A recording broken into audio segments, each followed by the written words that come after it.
हर चौका, हर छक्का, हर विकेट होगी जीत का plus only on Ramiz speaks, brought to you by Jeera plus. देखिए, एंड ऑफ द डे जीत जीत होती है, चाहे वो 18वें ओवर्स में मिले।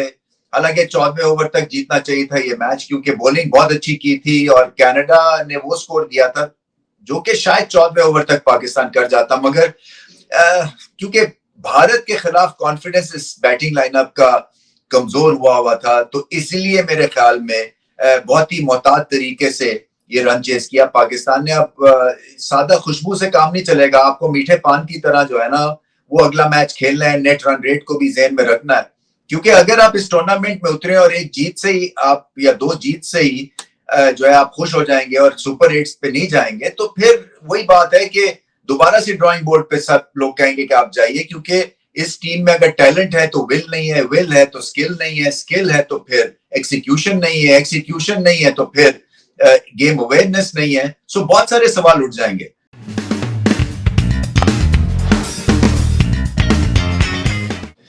Plus moment of the match Mohammad Aamir.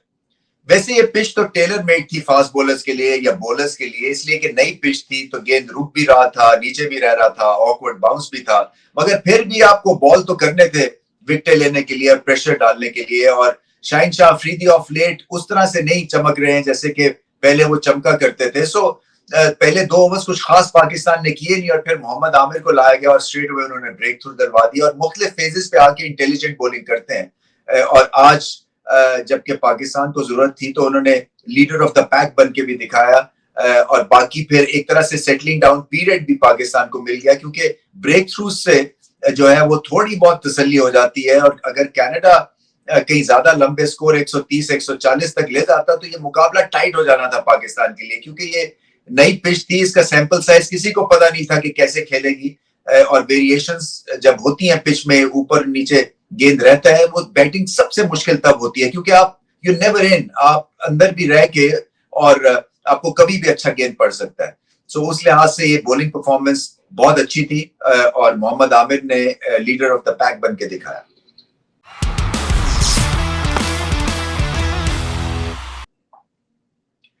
Strong blend of Lipton, क्योंकि चाय चाहिए और स्ट्रॉन्ग चाहिए। Lipton strong performance of the match, Babar Azam और मोहम्मद रिजवान की पार्टनरशिप। देखें, साइम अयूब को फिर एक मौका मिला, इब्तिदा अच्छी थी, मगर फिर वही बात है कि 5 6 10 12 15 20 करके ये आउट हो जाते हैं और गलत लेंथ गलत बॉल के ऊपर बहुत बड़ा चांस ले लेते हैं। सो अभी उनको ऑर्गेनाइज होना है, अभी उनको ये देखना है कि उनकी स्ट्रेंथ और वीकनेस क्या है, क्या चीज वो कर सकते हैं, क्या नहीं कर सकते हैं। और बहुत बड़ा मौका है, मानना कि बैटिंग मुश्किल है इन पिचेस पे नए बॉल के खिलाफ, मगर फिर भी अच्छी बिगिनिंग थी और उसके बाद फिर इन्होंने स्टार्ट जाया कर दिया और पाकिस्तान को अपनी जोड़ी को सेक्रीफाइस करना पड़ गया फिर से इनकी खातिर, रिजवान और बाबर आजम की ओपनिंग जोड़ी। मगर ये जोड़ी ने जम के खेला, वर्ल्ड रिकॉर्ड परफॉर्मेंस है इनकी। अगर आप देखें ना स्टैट्स, तो सबसे ज्यादा 100 रन की पार्टनरशिप्स हैं T20 आईज में, 50 रन की पार्टनरशिप बेनता है, एक दूसरे की गेम को समझते हैं। और आई थिंक वो क्रिटिकल मोमेंट था, इसलिए कि रन चेज में अगर कहीं बाबर जल्दी आउट हो जाते या रिजवान जल्दी आउट हो जाते तो फिर मामला टेढ़ा हो जाना था। ये नहीं कि कोई कनाडा ने मैच जीत जाना था, मगर कॉन्फिडेंस पाकिस्तान की बैटिंग लाइनअप में नहीं है। भारत की डिफीट के बाद और यूएसए की डिफीट के बाद कॉन्फिडेंस चला गया हुआ है कि पता नहीं क्या होगा। और फिर बाबर और रिजवान दोनों ये समझते हैं कि अगर ये आउट हो गए या एक इनमें से आउट हो गया तो फिर मामला टेढ़ा हो जाएगा, क्योंकि मिडिल ऑर्डर जो है वो बहुत ही रूखा रूखा सा है। तो इस लिहाज से बड़ी इंपॉर्टेंट पार्टनरशिप थी।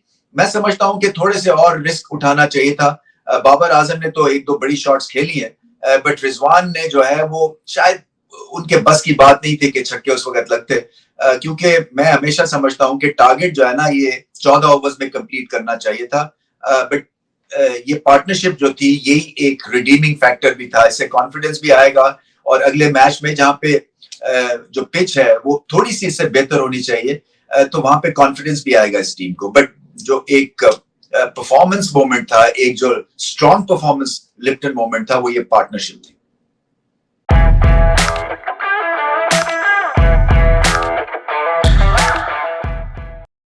जेएस गोल्ड फाइनेंस के जरिए अब आप 25 मिलियन तक का लोन हासिल कर सकते हैं।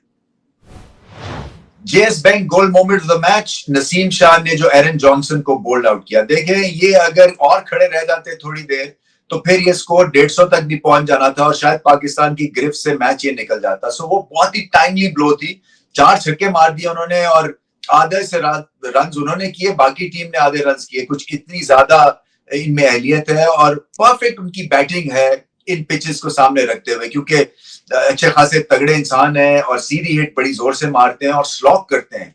कई दफा पिच ऐसी आपको मिलती है जहां पे स्लॉगिंग बेहतर ऑप्शन होता है, ना कि आप गेंद के पीछे आए, क्योंकि अगर आप करेक्ट क्रिकेट खेलने की या बैटिंग करने की कोशिश करते हैं तो एज लग जाती है। तो इन्होंने ऐसा मौका ही नहीं दिया और जहां हल्का सा गेंद पीछे या आगे किया, इन्होंने स्लाइस किया, सीधे छक्के बड़े अच्छे मारे इन्होंने और एक पावरफुल इनिंग्स थी।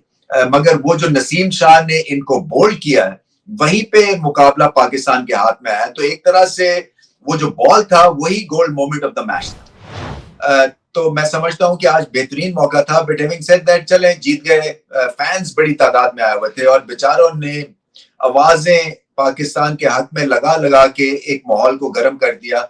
ये बड़े मासूम से हमारे फैंस हैं, ये जीत के भूखे हुए हैं, ये एक तरह से इनको क्रिकेट के थ्रू जो है ना इनकी इज्जत होती है और आज पाकिस्तान टीम ने इज्जत कराई। सो वो जितने गिले शिकवे थे, ऐसा लगता है भारत की डिफीट के बाद वो धुल गए और दोबारा से फैंस इकट्ठे हुए और दोबारा से नारेबाजी शुरू की और फिर जीत जब गया पाकिस्तान तो सब हंसी खुशी घर गए। तो ये क्रिकेट हमें इस तरह का एक मोहब्बत भरा पैगाम देती है और दिलों को जोड़ती है और शहरियों को जोड़ती है और एक्सपैट्स के दिल जोड़ती है। तो मैं समझता हूं कि और ज्यादा मेहनत करनी चाहिए और ये मैच अगर अच्छी तरह से जीतते 14 ओवर्स में तो फिर बहुत ही मजा आना था। बट जैसे मैंने कहा कि कॉन्फिडेंस लो था। पहला हाफ बॉलिंग के साथ फिर बड़ा अच्छा किया, टॉस जीत गए, ये बड़ा शुक्र है, क्योंकि कि टॉस हार जाते तो मुश्किलात हो जानी थी। बट एनीवे अच्छी बात यह है कि पाकिस्तान जो है वो ऑफ द मार्क हो गया। चाहिए कौन सी जगह